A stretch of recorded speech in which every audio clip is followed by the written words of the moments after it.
I think that I would change my reaction to a few things. Shaunie um, temper is crazy. my temper was, yeah, it was. My patience was short.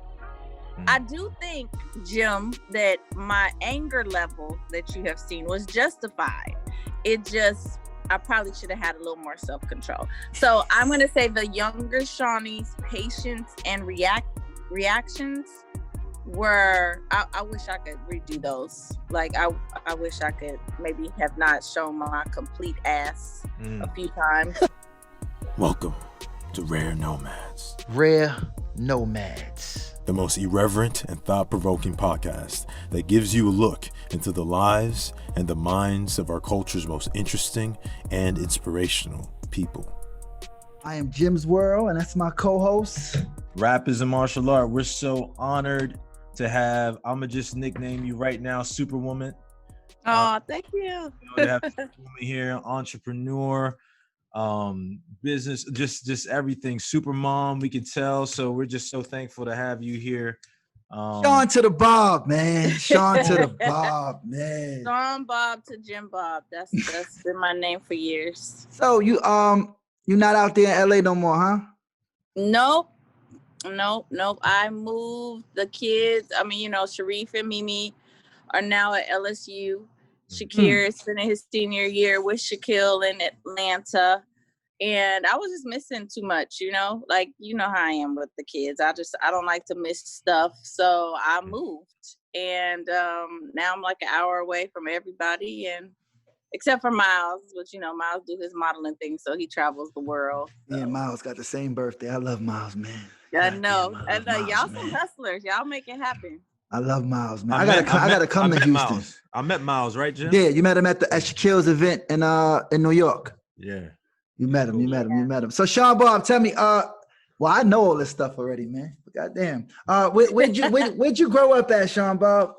I grew up in Inglewood, California. And yeah. So I be trying to tell people I'm like, a lady on the outside with a little thug on the inside. Jim Bob has seen it. Speaking of that, Shauna, what's, I know we only got you for a little while. I want to ask you, what's the most defining memory that you have, like most defining experience of your childhood that you would say you could look back and be like, yo, that changed everything, and that shaped me for who I am today? I don't know if it necessarily was one defining moment. I think it was just like, I grew up in a household. My mother is extremely Christian and my father is extremely Muslim. So I grew up in a very mixed household, faith-wise and religious-wise. So I think what I learned from both of my parents combined shaped me into who I am now, because my father always made sure we had the knowledge of the Nation of Islam, but my mother also made sure we had the knowledge of Christianity. Of course they let us choose, but I just think my parents are so opposite, right? So my mom's so square, my dad's like so street, and so, like he taught us keep your head on the swivel, just kind of street code. So I think that it wasn't necessarily a defining moment. It just was how I grew up. So I always made sure, even though my kids, their dad is who they are, and they've grown up, being able to pretty much have whatever they want, but they know they got to work for it. They know I took them to the jungle to play basketball, everything, so that they were, equipped adults. Yeah.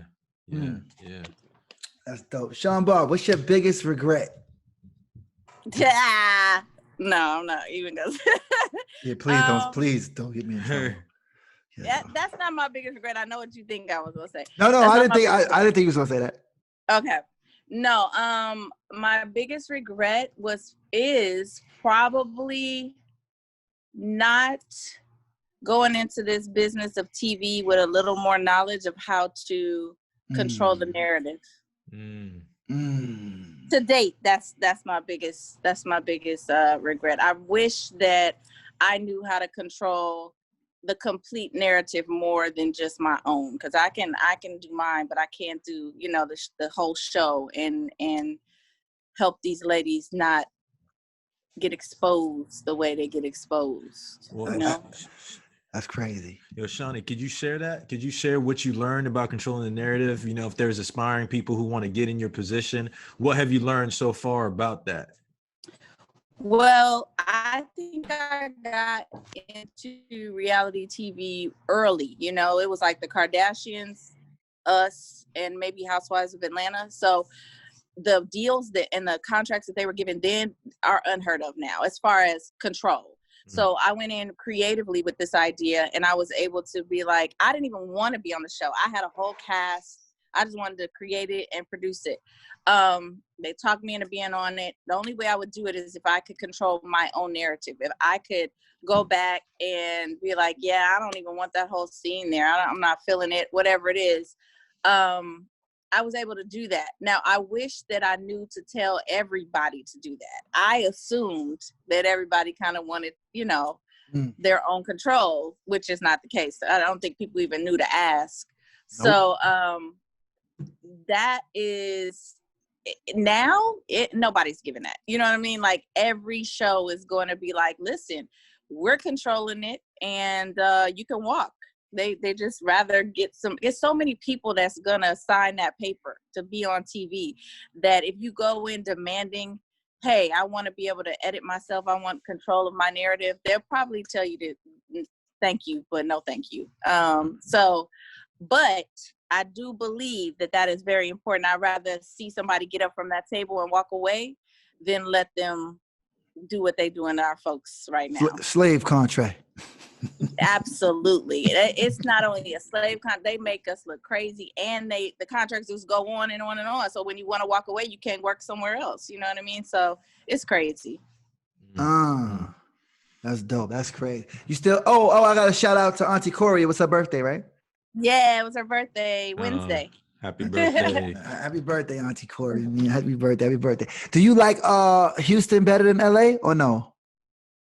You know what? I got here, and this crazy pandemic, it has happened. So it's like I haven't got a chance to enjoy it. But as far as a bang for your buck, hell yeah. I'll like it better than LA. I mean, the cost of living here versus Los Angeles, I was like, what have I been doing with my life? Like, why? It's crazy. But and it's growing. Like it's become, you know, it's not Hollywood, which Jim knows me. He knows, even though I'm in Hollywood, I'm not Hollywood. Like I don't really kick it with like Hollywood people. I don't do that thing. So this is good for me. Like this is a good space where, you know, you don't have to go, and TMZ ain't gonna be sitting in front of your, you know, little coffee shop and things like that. I can move around and not have to deal with that. Shaunie, you remind me, tell me if this assessment is accurate. One of my favorite people, she's a manager of mine for a long time. Her name is Gigi. Shout out Gigi. She was like one of the nicest women I ever met, but she was just like a G. Like you wanted her as your manager because she was like the nicest person, but you cross somebody and she's chopping heads everywhere.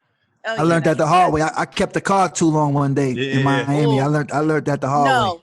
No, don't let him say too long. He left one night. We didn't see Jim to the next night in my car. I'm like, not. Jim's wild. I know you know Jim's wild. Yeah. And he's grown up, and he's still wild as hell, I could tell, but he's not but young Jim? Man. Cuckoo for Cocoa Puffs, okay? Shaunie got me through a lot of my relationships. The girls got to go through her first. I tried. I don't know. I need an update, but Yo, Shaunie, you said something earlier that I relate to. You said, you know, how you grew up. And so obviously you got a lot of spirituality, you know what I'm saying, from both your parents. I grew up, you know, I'm a rapper and I'm a martial artist, and just doing martial arts. Grew up around a lot of Buddhism and Hinduism, and most of my best friends were Muslim. I had some Christian friends, so it was kind of all around, you know what I'm saying? And you learn so many principles. One of the things as I looked at different spiritual paths, it was like, a lot of times it was just like, let your good outweigh your bad almost. It's kind of like, you know, it nailed down to, but I want to know what you think about this. The mind-blowing thing to me, and me and Jim Yeah. always talk about this, like one of the most mind-blowing things to me is like, I think in analogies, right? So I had this analogy, it was really powerful for me. I want to know what you think. It's like, I said, imagine you didn't know your father, right? But your mom told you two things about him. He loved you and he was brave, right? That's all you Okay. know. And Okay. then you all of a sudden you Shaunie, you successful, and 7 dudes show up to your house and they all say, "Oh, I'm your father." Obviously, 6 of them are lying. Right. 6 of them are lying, but in order to lie, you gotta say the truth enough that you're believable, right? Right. You know.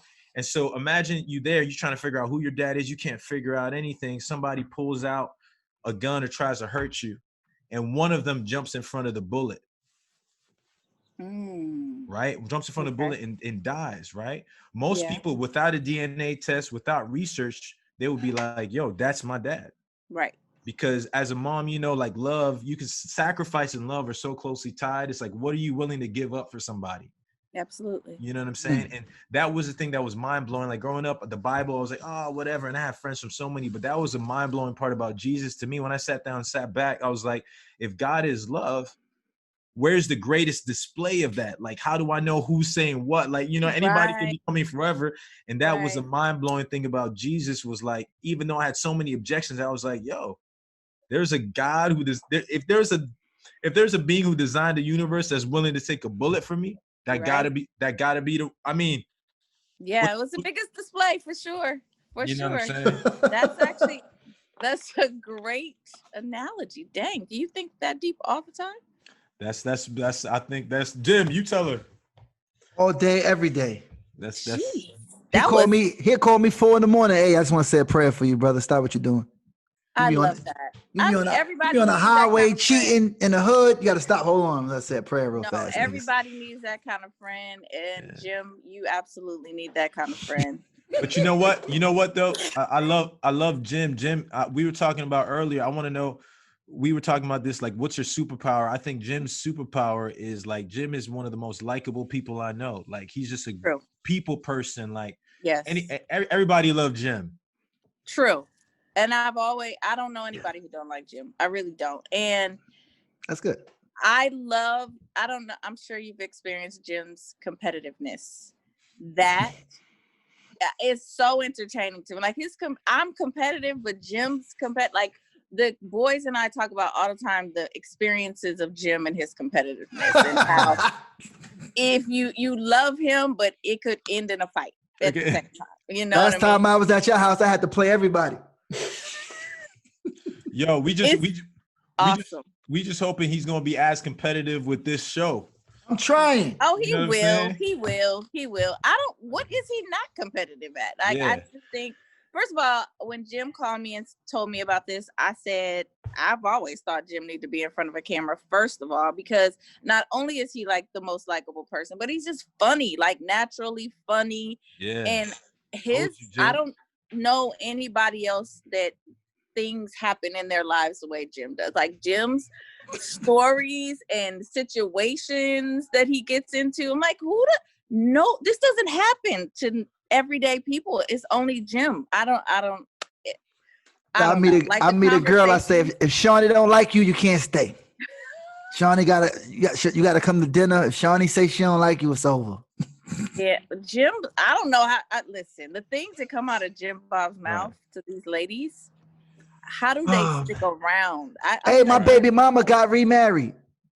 Did she? Oh, are you mad? Bitch. Yeah, I'm mad. Why? Yeah, I'm mad. Why? I'm a little upset. I mean, it was just kind of soon. Wait, which baby mama? New Orleans. But yeah, you know what they dealing with. No. Yo. According to you. I don't. Let me stay out of this. I like her. So. Yeah. I wish all the bad things in life on her now. That's awful. He didn't mean that. I did. I'm gonna text you why I really meant it later. Right. Yo, Shaunie, I know you gotta go. I know you gotta go soon. I want to know, what would you say is something that you mentioned this a little bit earlier, but that if you could go back in time, what's one thing that you would totally change? Totally change. Yeah, something you would totally change. I don't Don't say Jim's haircut. That's not nice. Yeah. My shit is together. I don't. I think that I would change my reaction to a few things. Shaunie temper is crazy. My temper was, it was. My patience was short. I do think, Jim, that my anger level that you have seen was justified.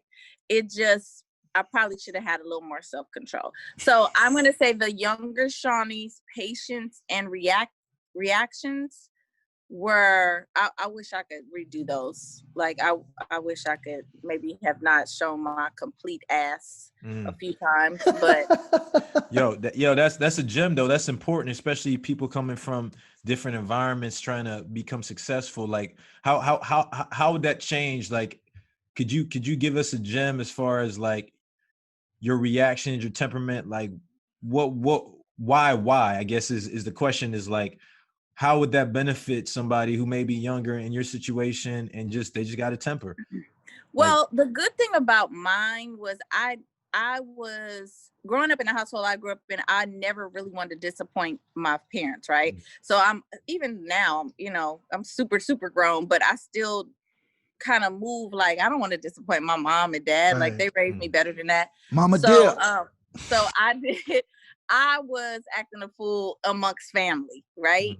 So if I had any saving grace, that was it. That who I did act a fool around was my family.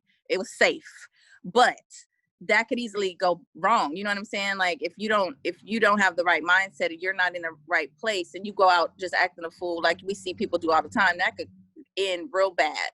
So I think that it's easy to say now, like a self-control and right. Thinking before you speak and doing all those things. Young, it's rough, but if somebody could, I think my mom used to be like, your patience is real short, but that's it. You know what I mean? I think if somebody had checked me, like really checked me, like, look, thank God it was no Instagram and people weren't recording. Listen, I don't know how this world right now, you can't do nothing, but thank God it was no Instagram, no Twitter, no recording and stuff like that, because that stuff never goes away. And I tell my kids that all the time. Like, now you got to act right all the time, because somebody always has a camera. That never goes away. It just never goes away. It's there forever. I don't know how people are going to run. Yeah. And do y'all ever look at like Instagram and stuff and see like these girls that are half naked or whatever people are doing, fighting, whatever, and just thinking like, do y'all give a damn about your kids, what they might think, or your parents? Like, how do you have your whole ass on Instagram and they trying to get a cash app? They need a cash app. Well, where's the mom and dad? Like, imagine, Jim, if you had a daughter and she's on Instagram. Jim might need a daughter. I got a daughter, man. You might need a daughter. I got a daughter. Yeah, he might need a daughter for real. Might. I got one. Yeah. I'm just coming into her life. I got one. What? I do. I'm gonna text you about it. Oh, you serious? I'm serious. Jim, stop playing. All right. Right. Nobody. All right. I just found out not too long ago. Why does this always happen to you? It's my life, man. It's my life. I can't. My life. Imagine, okay, your daughter that we just found out you have is on Instagram showing everything. Like, are you as a dad? I'm a beater. It ain't gonna happen. But are you taking any responsibility for that? Are you thinking, damn, I didn't do a good job? Like, or is it not your fault? Like, you did the best you could?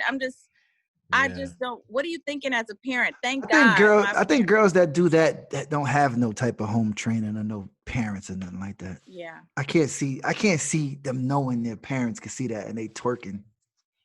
And then are you as a man, both of you, here I am asking y'all questions. No, it's dope. But come on. Do you guys want to ever wife that kind of girl up? No. Those kind of girls are fun, but not to wife. Okay. To There's me, a lot to of me, guys that do wife them though. yeah. To me, those no judgment on anybody, but to me, it that's dangerous. You know what I Right. mean? Like I remember I was a kid. I remember my first girlfriend that I had. I met her in China. She wasn't Chinese, but I met her in China because I was on a trip there or whatever, and some exchange program or whatever. And I remember the first night, we hooked up or whatever. She was so quick. I asked her the craziest question. I was like, because I was a kid, I was young. I was my friend. I was like 15. I was like, have you done this before? You know what I'm saying? Like I was like, why are you so quick? You know what I mean? But the question was like, you know what I'm saying? Like, if you're so quick with one person, you must have been quick with everybody. Right. Which means I believe that. to me, you dangerous. Like, I don't know what, this is a dangerous situation. So I don't think it bodes well. And that's the sad part, is like, you might actually want a husband and guys might actually play with you, but they're still not going to take you home to mom. Like, you're always going to be the person. So that's the sad part. I bring everybody home to mom. Shit. You do? You do? Jim's so the your problem. Mom don't That's why. No. I mean, like they gotta go through you, Shaunie. They gotta go through my mom. You need to put more people through both of them. They gotta meet Uncle Pete. That's not what does that do? Right. Peter is just gonna say whatever. He's filming Cheaters, right? Yes. Isn't that fitting? That's crazy. That's crazy. That's I crazy. love it. Yeah, it's a hilarious host. There's no better host. I told him that's like snitching. It kind of is. It is. It kind of is. Because this, I would But they be on signed fire. the papers. They signed the papers, Jim Bob. So it's not like he's, I'm going out. I'm going out there. Matter of fact, when I go out there, we're gonna spin through. Come see you. Yeah. I gotta get out there. Behind the scenes of Cheaters. Shaunie, am I invited when Please Jim comes come. out? I got some more. We need to have some more deep conversations. This can't be the last one. Yeah, I was just gonna say I need to set aside some more time because you guys are good. You guys are entertaining. I like this conversation. That's good. See, that's good. That's good. Yeah. Yo, I just met Shaunie, and I just need the Shaunie approval. I don't even need anything else. That's all we need. Got it. Hey, if Sean didn't like you, she'd have told you. She'd have been texting me right now, like, nigga, if you don't get me off this fucking podcast right now, who is that nigga? Get me off. Real talk. I keep looking at the phone to make sure we good. No, I'm happy. I like this. Like I said, I wish I had more time. I would give you guys an hour. This is good convo. Yeah. I like both of you. Well, I love Jim Bob, but I like your energy. I think this is good. This is really good. So wait, is the goal to be podcast, like go network? Like what is? Can I ask? Podcast. It crazy. Also video, podcast and video. Every medium that we could turn it into. We was in Miami and we was just talking about just a name, Nomad, like somebody would know where to live, know where to go, just bouncing around. Yeah. He's like, yo, bro, do a podcast, man. Do a t-shirt. Do this. Yo, you be bullshitting. And then he stayed on me about it. I said, all right, man. You got to stay on Jim. You can't let go. You got to stay. No, because he gonna find another as a pause tomorrow. No, that's a pause. Nigga said you got to stay on Jim. You can't let go. Wow. You stupid. That was crazy. All right, Philippe, you got to give her a prayer, Philippe. Yeah, for sure. You got to give her a prayer before she go. You got to give her a prayer. Yeah, let me pray for you, Shaunie, if you don't mind. Okay. Do for me. Okay. Yeah, Heavenly Father, Lord, we just thank you so much for Shaunie, Lord. We were uplifted just by her presence and just, Lord, she's a role model in the way she loves her family and her children and is a businesswoman. So we thank you. We just pray you just continue to bless her. Would you give her wisdom and insight? Lord, we pray for her family and their health. And Lord, this life is so short. So I just pray you help us to maximize it here and be drawn to you that we might spend eternity with you. In Jesus' name, amen. Amen. Guys, I have a good idea. Would you guys do this on camera? Like if I'm shooting Basketball Wives and I say like, oh, I got to stop and go do this podcast and we do this again? Of course. Yeah, I would love to. Okay. Are you saying on the show? Yeah. Yeah, like this exact thing, like I can be on my phone or my computer and the cameras will just be there and get some of us doing this. Yeah. Can we ask you the same? Can we go over some of the stuff? Because I want to hit you with the thing. The deep stuff. I want to hit you with the deep stuff. Yeah. Well, just send them to me. Send them to me. Come on. Yo, I can't that talk was around you. Yeah. You hit me with the pause. Okay, you got it. Oh man. I will send Jim. I'm gonna send you my email, and you guys just give me some the questions ahead of time. It doesn't have to be long; it can be real quick because you know the way they're gonna edit anyway. But at least I could throw out the name. They can see y'all faces, get a little bit of what you do, and it's probably going to be not next week, but the week after is the week I film. So the week of the 8th or 9th, I filmed that whole week. Okay, that's a bet. So I'm with it. One of those days, y'all have to give me to do this. Okay. And Shaunie, just because such a blessed, thank you. It's such a huge opportunity for us. Is this the best medium for you to do it, or would it be better for us to find a way to go there or something? You know what I mean? Like, because when we do this, we want to do part 2s where we're actually in person and bring our camera, push it, whatever. Like, would it be better to actually be there, or would it be better to do it like this? You know what? Let me ask, because the way we're filming the week that I'm there, we're going in this one because of COVID.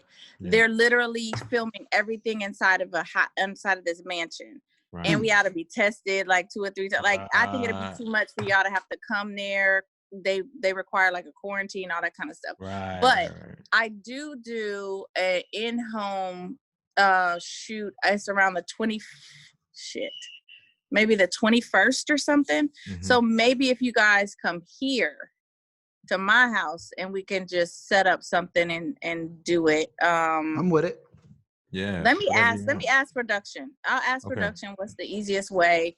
They might say this just because of COVID. They might say this might be the easiest. Yeah. I'm with it. I'm with whatever. Yeah, whatever. Okay. Yeah. Either way, I'll make it happen. And I love you and thank you. I love you more. Thank you so much. It was so nice meeting you. I love this. First of all, who ends their podcast with a prayer?